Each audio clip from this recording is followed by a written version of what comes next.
Okay, hey, welcome back. Happy New Year's Eve. Okay, so I totally crashed. Just completely knocked out. I have 7, 8, 9, 10, 11, 12. I have less than 5 hours. No, less than 4 hours. No, 5 hours. I can't count. Less than 5 hours to reach my goal of getting to the New Year's chapter. Still don't know where that is, but we're going to continue on. If we can get to chapter 100 before New Year's, well, that would make me very happy as well. So let's just power through it and do what we've been doing. So we're in chapter 83. Legosi pretty much ate a bug like last chapter and to gain an understanding of life so he can get closer to Riz who has taken a life, that being Tim. So, chapter 83. A hug from you is worth more than my bed. So, this might be a Haru. This might be. Haru might show up in this chapter. Because that elicits emotions that probably just are associated with Haru, right? Because she's a person that means a lot to Legacy. So if she's going to become relevant in the story again, I wonder if that's going to be the case. Well, she's always been relevant as like a background character, I suppose, but she's not. Haru's arc was completed, in my opinion, in like the last arc, because there really isn't much for her to do. So as a result of that, we don't see a lot of her, you know. And she's only here because she's Legosi's main motivation, right? That's why he's doing what he's doing. So let's do it. Into chapter 83. Legosi seems to be having a nightmare. Okay, so I'm looking at this panel here, and look at Legosi's claws. This is an aggressive like position for him to be in, even though he's asleep.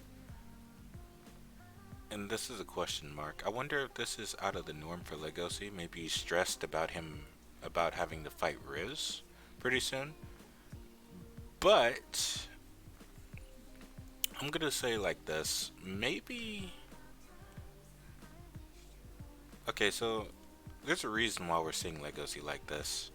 Like his hands are shaking, he's growling, he's biting into like his shirt, like he's aggressive. That's not an ordinary nightmare. That's it's not fear.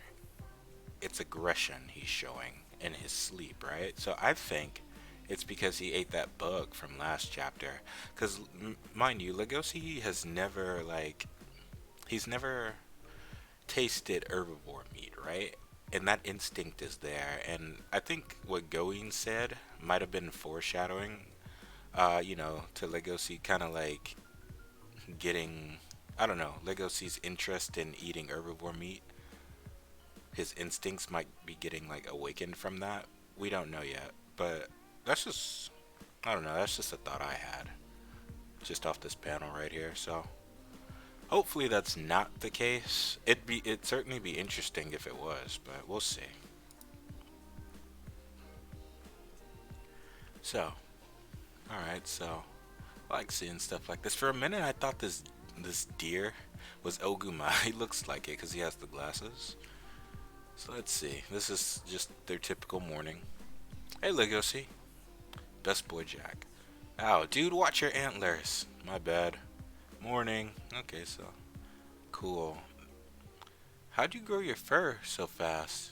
You got back to your usual look. I ate lots of wakame soup. Well, I've never seen you eat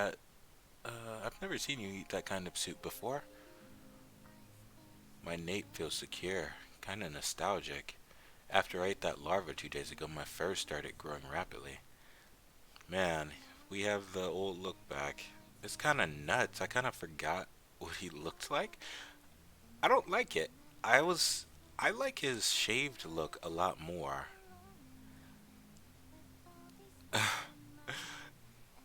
It's kind of weird just seeing him with fur. It's amazing what a simple haircut could do.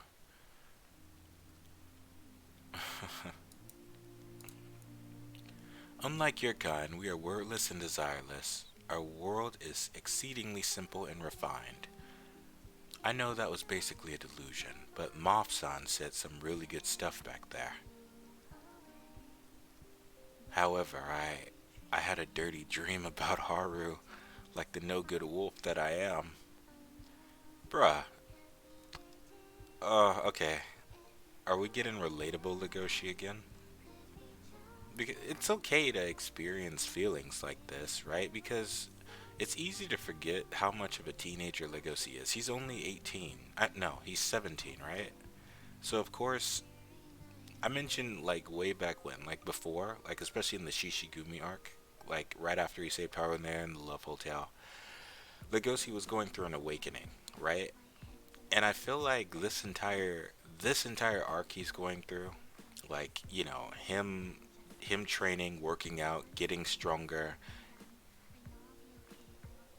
he's doing the teenage thing and pushing himself slowly but surely towards a path of self-destruction, because that's what teenagers do. They have all these raging hormones inside them and they don't know what to do with themselves, and they're coming to an understanding about themselves and about the world around them in which they live in.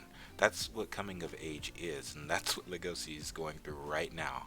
Like we saw like last chapter when he was talking to the moth and he was apologizing essentially for being born a carnivore and how he showed a lot of self-hatred towards himself because of what he is, right?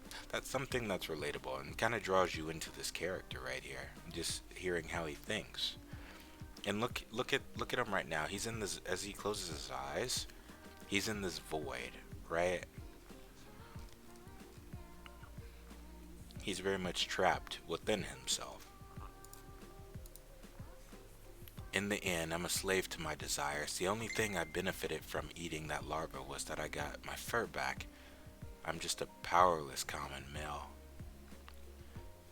Being powerless is a matter of perspective, Legoshi. Sure, your desires are always going to be there, but that doesn't mean you can't empower yourself from within and direct your desires towards something good, you know? That wasn't even my first dirty dream of her. Also, I think the situations of those dreams are getting more and more random. How'd I even come up with that stuff? Oh, okay, so was that what he was dreaming about? Okay, never mind. I think I was wrong. He was dreaming about Haru.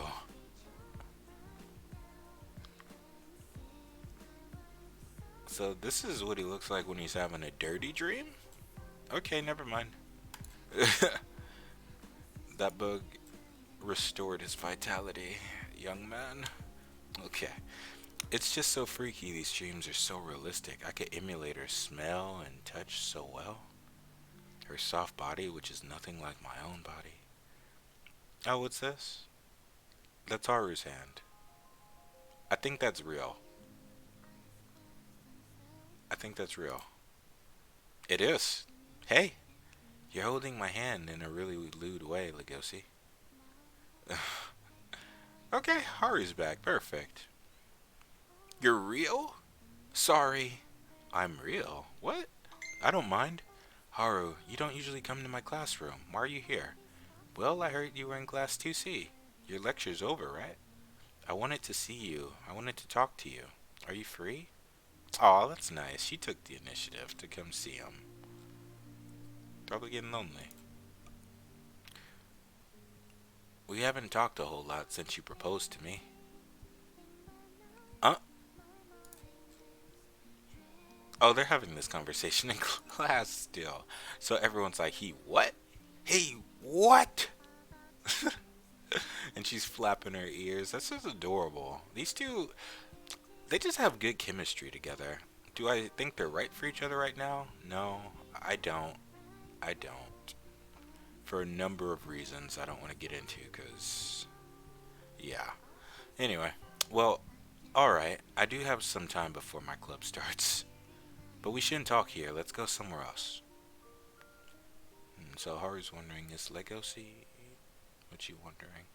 Careful with the seat. It's pretty high up. Is Legoshi burdening himself with some kind of vow?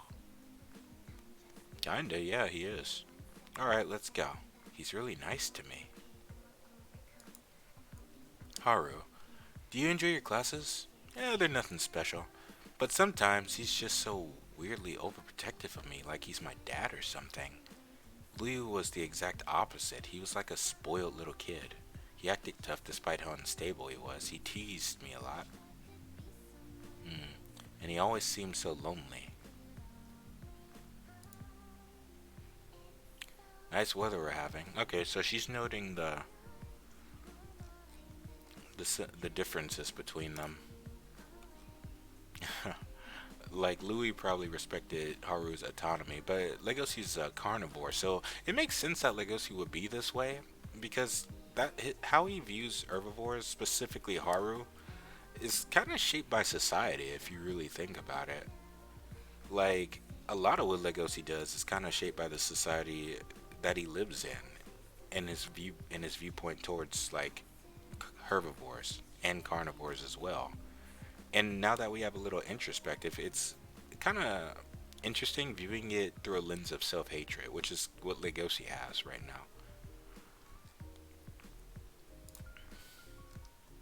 now. Of course, he talks about the weather. Nice weather we're having. Oh, Haru hugs him. Legoshi, I like you. I love you. What? Oh, he said what too? Okay. Really? Wait. And his tail. Look at his tail. One good thing, you can always be expressive with like dog animals. Just let them wag their tail when they're happy. Really gets across their emotion. And that's a big deal for Legoshi as well. But that's awesome. She said it back. But don't marry him, please. I think this is the first time she actually said that to me. Thank you. You're strong and nice and big and reliable. And you see, the more I fall in love with you, the more I get worried for Louis. Bruh. Really? Well, as much dumb shit that Legoshi said, I guess it's Haru's turn too. you know? So I guess she gets a pass just because she's dating Legoshi. Whoa, that did not come out right. Look, it's not what you think. I still don't have feelings for him. I feel she's lying. Listen to me, Legoshi. It's true that I was in a relationship with them, but that's over now. I don't have feelings for him anymore. But I'm still worried about him. I tried calling him, and I got a hold of him, but I got cut off somehow. Discommunication is a huge deal when it comes to herbivores. Something bad might have happened to him. Okay. I'm glad that she noticed at least. You know what? Never mind. I believe her. I believe her feelings for Legacy are genuine. Because at first, I felt like it wasn't earned. Because they made a big deal out of it too. Even though he saved her life, that doesn't make him hers, right? I like that the relationship is starting to become more, what's it called? It's starting to have a lot more substance to it, right? Because they weren't even like really friends before, you know? They were more like acquaintances. And I feel like Legoshi's proposal to Haru was, that's such a teenager thing to do. That's just that's something you would do in your adolescence because you don't really think about what it really entails, you know? So, I don't know. I like this from Haru because even though she says she's not in love with Louis, I feel like she loves Louis, but just as a friend now, right? Because Legoshi is actually in her life, right? But still, you can't really just erase your connections from people. It's like the Naruto Sasuke dilemma if you've watched the series before. So yeah, good on Haru. I'm so stupid. I'm so frustrated. Aw, crying. A weak animal like me can do nothing but worry. I can't even help a good friend of mine. Let's see what Legoshi's thinking. What am I thinking now? I want to hug her back. Give her a hug, man. In my dreams, I hugged you as hard as I could, to my heart's content. You can push yourself toward the light. Be a hero. I'm not a hero. I'm just a self-indulgent and hormonal teenager. Okay, there it is right there. That introspection from Legoshi. But the thing I like about Legoshi's character, I will give him this. Even though all right, it's his self-awareness, right? He might not be self-aware of something at first, right? And it will make him seem like a hypocrite, but he's one of those characters that actually takes a step back and actually examines himself in a way I don't see many shonen protagonists doing, right? But the thing that separates Legoshi from the rest, he actually suffers from that, right? He can't just be happily ignorant. That's not in his character. And so you see a lot of Legoshi suffering come from that. And I think that's really interesting, and I want to see more of that. You're pretty small, Haru. What? Your small stature is what brought me to the turning point in my life. Everything changed for me since I met you and attacked you. Your stature and scent can stay the same as it always has. I just want to, I just want you to live without any worries. Is he gonna hug her? Leave it to me. I won't let anyone make you unhappy. Aw. He's thinking back to the moth. Legoshi?